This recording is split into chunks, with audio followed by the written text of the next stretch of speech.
Hello friends, welcome to YouTube channel जिसका नाम है CS share market and online earning hub. और जैसे कि आज मैं एक नया शेयर लाया हूँ जिसका शेयर प्राइस फ्यूचर में बढ़ेगा। और अभी के फ़िलहाल के लिए भी मैं एक टारगेट दूंगा। तो आपको जो भी पसंद है चाहिए, आप लॉन्ग टर्म में के लिए भी इसको होल्ड कर सकते हो। और 1 या 2 महीने के लिए, मैं जब भी वो टारगेट अचीव होता है आप रख के आप अपना सेल करके निकल सकते हो। और इसका शेयर प्राइस भी कम है, तो बोलते हैं ना, ज़्यादा क्वांटिटी खरीद सकते हो आप और प्रॉफिट के चांसेस भी ज़्यादा है। तो वीडियो स्टार्ट करने से पहले आप लोगों से रिक्वेस्ट है कि पहले चैनल को सब्सक्राइब कर दो, वीडियो को लाइक कर दो और बेल आइकन को हिट कर देना, ताकि मेरा नेक्स्ट वीडियो और कोई भी अपडेट्स आपसे मिस ना हो, आप वो पहले देख सकें। और एक चीज़ इम्पॉर्टेंट, सबसे इम्पॉर्टेंट चीज़ यही है कि ये मैं अपना रिसर्च आपको दिखा रहा हूँ, जिस पे मैं कुछ पॉइंट ऑफ व्यू, कुछ की पॉइंट्स रखा हो, जिसको देख के मैं ये बाय करने के लिए एडवाइस करूँगा, या मैं खुद भी बाय करूँगा ये चीज़। तो ये कुछ चीज़ें देख के मैं डिसाइड करूँगा। ओके, तो चलिए वीडियो स्टार्ट करते हैं अब। जो शेयर मैंने लेके आया हूँ वो है NTPC लिमिटेड, और इसे कहा जाता है national thermal power corporation limited. Okay, इस कंपनी का नाम है national thermal power corporation limited. तो नाम से ही आपको समझ आ गया रहेगा, ये पावर जनरेशन का जनरेट करने का काम करते हैं। तो चलिए, इसके बाद पहले, जैसे कि मैं हर एक वीडियो में बोलता हूँ कि कंपनी के शेयर बाई करने से पहले कंपनी के बारे में पता रहना चाहिए, कंपनी करती क्या है, उसका पिछला रिकॉर्ड कैसा था, आगे कैसा परफॉर्म करेगा, उसका फ्यूचर के क्या क्या गोल है। तो उस बेसिस पे शेयर का प्राइस मैं डिसाइड करूँगा।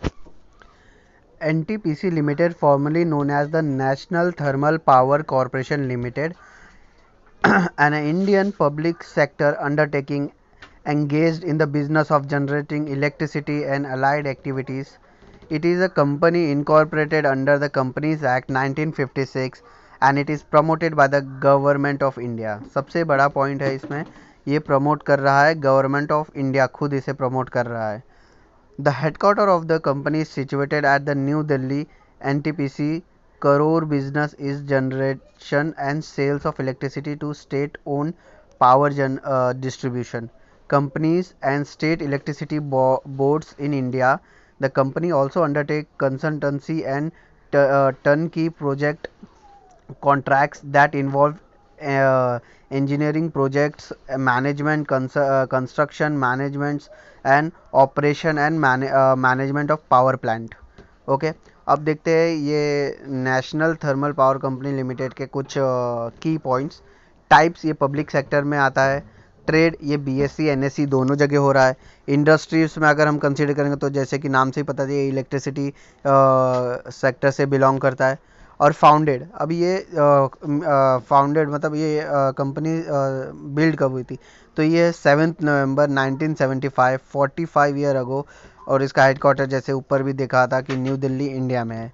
एरिया सर्व्ड, इंडिया में खाली इसके सब सर्विसेज है। और की पीपल, ओके, की पीपल इसके Gurdeep Singh, chairman and MD services, electricity generation and distribution, natural gas exploration, production, transportation and distribution. Okay, तो ये सब देखा है इसके अंदर हैंडल किया जाता है। अब इसकी रेवेन्यू की बात करेंगे तो ये रेवेन्यू इंक्रीज़ हुआ है 112,372 करोड़। और ऑपरेटिंग इनकम इंक्रीज़ हुआ है 28,960 करोड़। और नेट इनकम इंक्रीज, मतलब नेट इनकम इनका है 11,496 करोड़। ओके, और टोटल एसेट्स इनके पास है 377,387 करोड़। और टोटल इक्विटी इनके पास है 108,944 करोड़। ओके, और ओनर इसका कौन है, गवर्नमेंट ऑफ इंडिया 51.02%। ओके, और नंबर ऑफ एम्प्लॉय इनके पास है 19,918 बाय 2020। ओके, तो ये थी कुछ कंपनी के बारे में। तो अभी देखते हैं, कंपनी ने एक the company has also ventured into a oil and gas exploration and coal mining activity. Okay, तो कंपनी ने ऑयल और कोल माइनिंग एक्टिविटीज़ में भी इन्वॉल्वमेंट दिखाई है। तो ये भी एक अच्छा पॉइंट है जहाँ पे प्राइस इंक्रीज़ हो सकता है। It is the largest power company in India with an electric power generating capacity of 62,086. Okay, तो ये मतलब जिस हिसाब से यहाँ पे ये जनरेट कर रहा है पावर 62,800, तो ये काफ़ी ज़्यादा है। ओके, ये काफ़ी ज़्यादा है। Although the company has approx 16% of total national capacity contribution to over 25% of total power generation. Okay, due to its focus on operating its power plant and higher efficiency level, approx 80.2% against the national PLF rate of 64.5%. NTPC currently produces 55 billion unit of electricity per month. Okay, तो ये amount काफ़ी ज़्यादा है, 25 billion unit of electricity पर ton.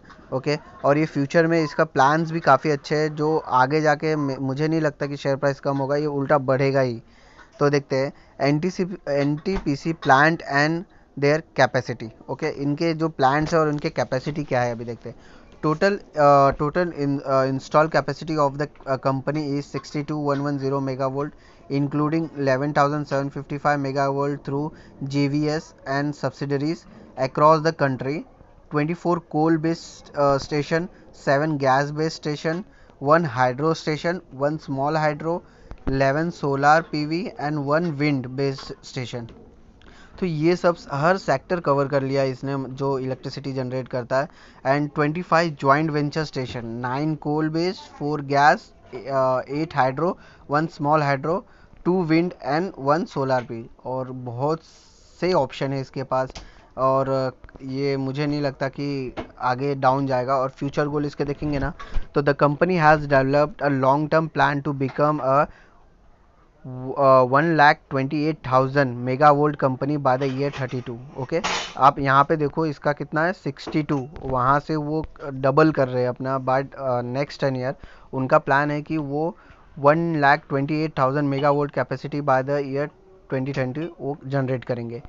NTPC limited is an is on an expansion spree to meet the power. Okay, requirement of the country. It has target to add 14,058 megavolt in 12th plan from 13 to 17, of which he had already added 4170 megavolt in the year 12-13, 1835 megavolt in the year 14, और 1290 megavolt in the year 11। ये हर एक साल में जो add होते गए हैं उसके मेगावोल्ट, तो इस रीज़न से वो आज इधर है। और मेगावोल्ट फ्रॉम अप्रैल 15 टू 30 नवंबर 115, जो ये अप्रैल से नवंबर तक का है। ओके, तो बहुत ही कंसिस्टेंट वे में जनरेट करते हैं और इंक्रीज़ होते गया है इसका मेगावोल्ट। तो देखते हैं as of 30 November 2015 the company has 2300 megafold under the construction. NTPC is diversifying in the capacity mix with much emphasis and renewable energy. Okay, तो ये सब थे इसके बारे में, तो मैं आगे ज़्यादा नहीं रीड करूँगा। ये सब उनके प्लान्स है जो यूज़ करने वाले बाय 32 तक। ओके, अब इसके मैं शेयर होल्डिंग पैटर्न्स बता देता हूँ। ओके, और आपको अगर इस कंपनी के बारे में ज़्यादा पढ़ना है तो आप इसकी गूगल पे जाके इस कंपनी के बारे में और भी ज़्यादा डिटेल निकाल सकते हो। मैं सब सेलेक्टिव पॉइंट्स ही आपको बता रहा हूँ। तो शेयर होल्डर पैटर्न इसका देखेंगे तो गवर्नमेंट, अब इसके शेयर होल्डर पैटर्न्स के बारे में बात करते हैं तो प्रमोटर्स, गवर्नमेंट ऑफ इंडिया के पास इसके 64.74% है। फॉरेन इंस्टीट्यूट इन्वेस्टर्स के पास इनके पास 16.13% है। और फाइनेंशियल इंस्टीट्यूट बैंक्स के पास 16.95% है। और इंडिविजुअल HUF के पास 1.78% है, और अदर्स के पास 0.4% है। ओके, तो टोटल इसका 100% हुआ। अब इस पे सबसे इम्पोर्टेंट बात यही है कि आप देखोगे, नोटिस करोगे तो गवर्नमेंट ऑफ इंडिया के पास 64.7% है, मतलब ऑलमोस्ट आधे से भी ज़्यादा 60% उनके पास है। तो ये एक मेन रीज़न रहेगा कि उन्हें बैकअप है गवर्नमेंट से। ओके, तो ये अच्छा दे सकता है। अब मेन रीज़न और भी इस साल का इनका Q3 रिजल्ट बताता हूँ। Net profit rises 16% to ₹3876 crore. Firm declare dividend to ₹3 per share. Okay, इन्होंने डिविडेंड भी ऑफर किया और इनका प्रॉफिट 16% इंक्रीज़ हुआ। ओके, तो ये अब और क्या चाहिए एक शेयर में जो 16% का साल में रिटर्न दे रहा है, मतलब कंपनी को प्रॉफिट हुआ तो उसके शेयर होल्डर को ऑटोमेटिकली प्रॉफिट होगा, इसलिए उन्होंने डिविडेंड ऑफर किया 3 रुपीज़ पर शेयर। अब इसके रिटर्न्स की बात करेंगे तो हम देखते हैं वन डे का रिटर्न जो आज मेरा करंट मार्केट है वो 2.3% का रिटर्न है। 1 मंथ में उसने 3.84 का रिटर्न दिया, और 3 मंथ में उसका रिजल्ट है 16.76%। 1 ईयर में उसका -8.86%, और 3 ईयर में उसका 3 ईयर्स में उसका है 26.85%, और लास्ट फिफ्थ ईयर का इसका -2.5%। तो लास्ट के ईयर का डेटा देखेंगे तो माइनस में ही है, बट ये तो ईयर का डेटा देखेंगे माइनस में, बट जब तक ये लॉकडाउन ओपन हुआ और इसका यूजेस बढ़ गया, और लास्ट 3 मंथ में देखोगे तो इसने 16% का रिटर्न दिया है। ओके, तो ये था रिटर्न्स के बारे में, जो टोटल फैक्ट था कंपनी का इन डेप्थ कि क्या है, कैसे वर्क करता है, क्या चीज़ें हैं, क्यों ये इंक्रीज़ होगा, ये सब इस मैं बता दिया। अब चलिए मैं चलता हूँ, आपको चार्ट दिखाता हूँ। चार्ट के बेसिस पे देखते हैं इसका प्राइस क्या चल रहा है आज मार्केट में, और कैसा इसका टारगेट हम रख सकते हैं।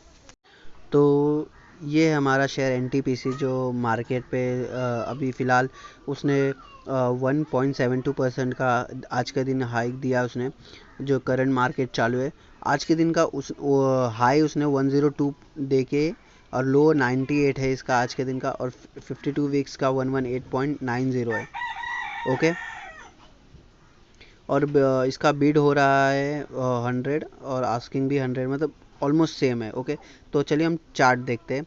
चार्ट में अगर हम आते हैं तो ये हमारा ईयरली डेटा है। अगर ईयरली में डेटा में देखेंगे तो कुछ साल पहले जब ये शेयर था 240, ओके, आज है 100 में, बट ये था 2008 में 240, और 8 का रीज़न सबको मालूम है, फाइनेंशियल क्राइसिस, जहाँ पे ये रीज़न से ये शेयर आज गया था ऑलमोस्ट मैं बोलूँगा ये टच होके गया था 100। तो अभी भी वही प्राइस है, फिर ठीक है, अभी भी वही प्राइस है, और एक कोरोना वायरस ईयर है जहाँ पे वो 70 रुपीज़ भी आके चला गया, बट करंट ईयर कुछ पॉजिटिव उसका दिख रहा है, ग्रीन कैंडल क्रिएट कर रहा है, और ऊपर भी जा सकता है। तो ओके, तो अभी ये हो गया ईयरली। अभी इसके हम मंथली डेटा देखते हैं।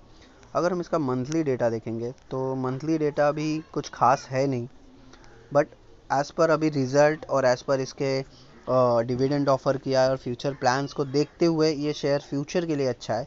अभी देखेंगे तो अभी डेली में भी उसका वही है फ़िलहाल, अभी रिसेंट मंथली बेस कुछ महीने पहले भी 145 जाके आया वो। ओके, और अब इसका डेली कैंडल देखते हैं।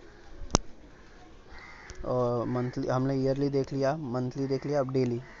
अब देखो डेली में क्यों बोल रहा हूँ, ये अभी आ जाएगा। और इसका डेली में फॉर्मेशन देखो, ये दिन पे दिन अच्छे अपर सर्किट मार रहा है। ओके, अपर सर्किट मार रहा है और अब जा रहा है, तो ये रीज़न है कि, और ये भी रीज़न है ऊपर ऊपर जाने का कि इसका Q3 रिजल्ट आया, प्रॉफिट आया कंपनी को, और उन्होंने डिविडेंड ऑफर किया। ओके, तो ये काफ़ी एक अच्छा शेयर है बाई करने के लिए, होल्ड करो, और जब इसका अच्छा प्राइस आपको मिले आप इसको शेयर कर दो, सॉरी सेल कर दो। ओके, तो चलिए वीडियो बस इतना ही था। आप ये मेरा रिसर्च मैंने आपको बताया, आपको अभी आगे क्या करना है, कैसे इसको ढूंढना है, मतलब बोलते हैं कैसे रिसर्च करना है, कब सही मौके पे बाई करना है, सेल करना है, ये सब आपका कॉल रहेगा। ओके, ये मेरा पॉइंट ऑफ व्यू था, मैंने आपको बता दिया।